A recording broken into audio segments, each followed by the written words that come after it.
the word of the Lord abides forever. Deliverance, Lord. Deliverance now. So we are then one with the entire universe. We are not separate from it.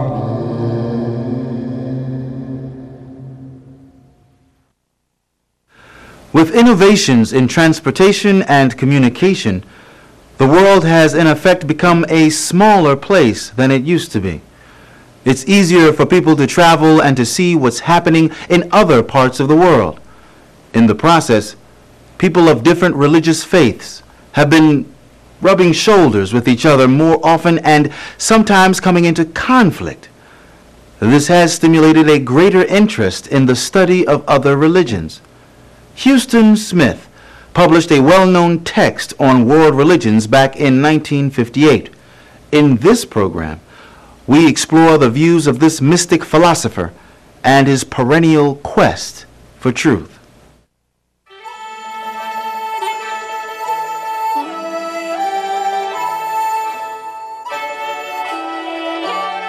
From as far back as I can remember, what I once most wanted outside of family and the intimacy there was truth, but with a capital T. The truth about the ultimate nature of reality. Born in China in the spring of 1919, Huston Smith grew up in a rural Chinese community where his parents served as missionaries for the Methodist Church. Yes, my parents were missionaries, and actually I'm third generation of missionary parents because she was born in China too, of missionary parents that went out in the 19th century. But it's true, I was there until I came over here for college. Living in the heart of Eastern civilization, Huston recalls that his family was the only one in the village that came from the West. Although his mother was born in China, his father had grown up on a farm in Missouri, where Huston would later attend college. Up to that point, he assumed that he would follow in his father's footsteps. Oh, I did. You know, I grew up in a town where I had only one adult male role model, my father. And so I assumed that missionaries were what American boys grew up to be. Well, I came over with the intention that I was just going to get my credentials and then I would go back. However, I had not reckoned on the dynamism of the West. Never mind that it was Fayette, Missouri. This was my landing pad. Population 3,000 and Central Methodist College enrollment 600. Compared with Podunk, China, it was the Big Apple, the bright lights and the big time. I mean, cars, telephones, radios, even one motion picture theater.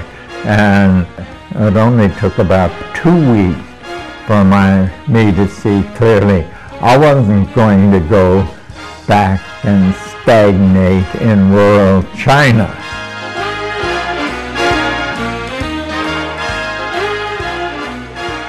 At Central Methodist College, Huston majored in religion and philosophy. In the beginning, he planned to become a minister after he graduated. Then, in the spring of his junior year, he experienced a revelation that changed his plans. He still clearly recalls the night when he returned from a stimulating discussion with some classmates at the home of their professor. My mind was getting excited, and on the way back, we kept on talking, and when we got to the dormitory, 4 or 5 of us just stood in the hallway, still discussing hammer and tong. Does God exist? Does God not exist? And then at midnight we went to bed, but my brain still going, kept going. I couldn't sleep, and so I would estimate about 2 o'clock.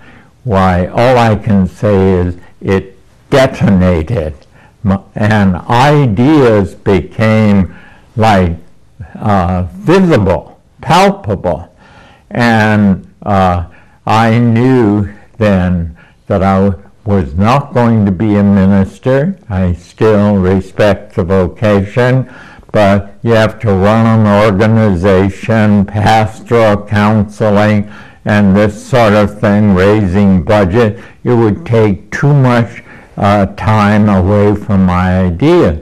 So again, no vocational crisis. I would be a professor of philosophy and religion, and that has held in place ever since. Following graduate studies at the University of Chicago, Houston Smith moved out to California to write his dissertation. He was living in Berkeley when he came into contact with the esoteric world of mysticism, which immediately captured his imagination. He found a wealth of mystic revelations in a book written by Aldous Huxley.